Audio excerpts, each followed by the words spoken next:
ಅಲ್ತಾಫ್ ಸಿಂಹ ಅವರು ಅನೇಕ ನಾಯಕರುಗಳ ನೇತೃತ್ವದಲ್ಲಿ ನಾವು ಈ ವಕ್ಫ್ ವಿಚಾರವಾಗಿ ಎರಡನೇ ಹಂತದ ಪ್ರವಾಸವನ್ನು ಕೈಗೊಳ್ತಾ ಇದ್ದೀವಿ. ಈಗಾಗಲೇ ಮೊದಲನೇ ಹಂತದ ವಕ್ಫ್ ವಿಚಾರವಾಗಿ ನಮ್ಮ ವರದಿಯನ್ನು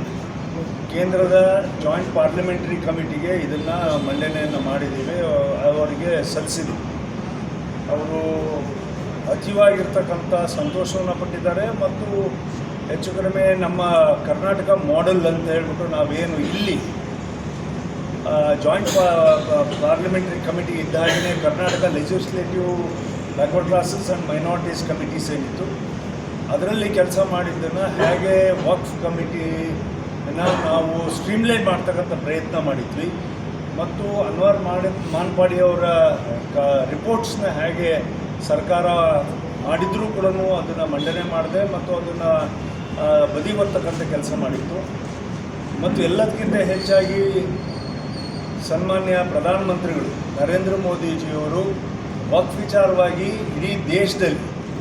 ಕನಿಷ್ಠ ಅಂದ್ರೂ ಕೂಡ ಸುಮಾರು 20 ರಿಂದ 24 ಲಕ್ಷ ಎಕರೆ ಜಮೀನುಗಳು ಇವತ್ತು ನಾನಾ ಕಾರಣಕ್ಕೆ ಅದು ರೆಕಾರ್ಡಿಗೆ ಬರ್ದಂಗೆ ಬೇರೆ ಕಡೆಗೆ ದುರುಪಯೋಗ ಮಾಡ್ತಕ್ಕಂಥದ್ದನ್ನು ಕಂಡುಕೊಂಡು ವಕ್ಫ್ ಕಾನೂನಿಗೆ ನೇರವಾಗಿ ಅದಕ್ಕೆ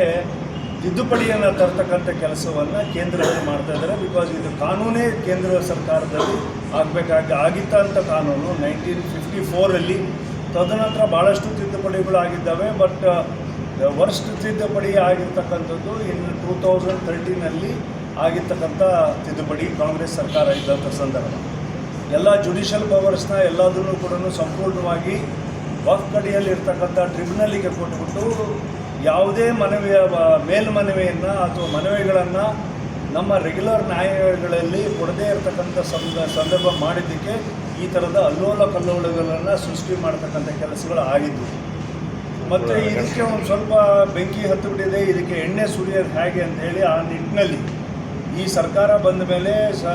ಸಚಿವರಾಗಿರ್ತಕ್ಕಂಥ ಶ್ರೀಯುತ ಜಮೀರ್ ಅವರು ನೇರವಾಗಿ ಜಿಲ್ಲೆವಾರು ಅದಾಲತ್ ನಡೆಸಿಬಿಟ್ಟು ಅದಾಲತ್ಗಳಲ್ಲಿ ಪಕ್ಕದಲ್ಲಿ ಅಧಿಕಾರಿಗಳನ್ನು, ಅದರಲ್ಲೂ ವಿಶೇಷವಾಗಿ ಜಿಲ್ಲಾಧಿಕಾರಿಗಳನ್ನು ಮತ್ತು ಸಂಬಂಧಪಟ್ಟಿರ್ತಕ್ಕಂಥ ರೆವಿನ್ಯೂ ಅಧಿಕಾರಿಗಳನ್ನು ಮತ್ತು ನಗರಾಭಿವೃದ್ಧಿ ಇಲಾಖೆ ಅಧಿಕಾರಿಗಳನ್ನು ಪಕ್ಕದಲ್ಲಿ ಕೂರಿಸ್ಕೊಂಡ್ಬಿಟ್ಟು ನೀವು ನೇರವಾಗಿ ಇದನ್ನು ಈ ಕ್ಷಣವೇ ಇವತ್ತಿನ ದಿನವೇ ಇದನ್ನು ವಕ್ಫ್ ಆಸ್ತಿ ಅಂತೇಳಿ ಬರೀ ಅಂತ ಹೇಳಿಬಿಟ್ಟು ಒತ್ತಾಯ ಮಾಡಿದ ಕಾರಣವಾಗಿ ಅನೇಕ ರೈತರು ಇವತ್ತು ಮತ್ತು ನಗರಾಭಿವೃದ್ಧಿಯಲ್ಲಿರ್ತಕ್ಕಂಥ ಪಟ್ಟಣ ಪ್ರದೇಶದಲ್ಲಿರ್ತಕ್ಕಂಥ ಆಸ್ತಿಗಳು